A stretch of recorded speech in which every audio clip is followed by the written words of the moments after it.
Welcome to our guide to building an off-grid cabin. If you're looking for a peaceful, self-sufficient lifestyle, building your own cabin can be a great way to achieve it. First, you'll need to decide on the size and style of your cabin, and gather the necessary materials and tools. Next, you'll need to prepare the foundation, assemble the frame, and install the roof, walls, and windows. You'll also need to consider the systems for power, water, and waste management, which can be achieved using renewable energy, rainwater harvesting, and composting toilets. Building an off-grid cabin requires hard work, skill, and determination, but the rewards are worth it. You'll have a beautiful, functional home that is entirely your own.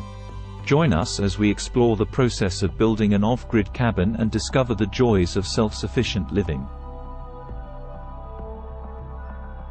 Don't forget to subscribe or follow for more off-grid living content. Get our 8-step guide for free today.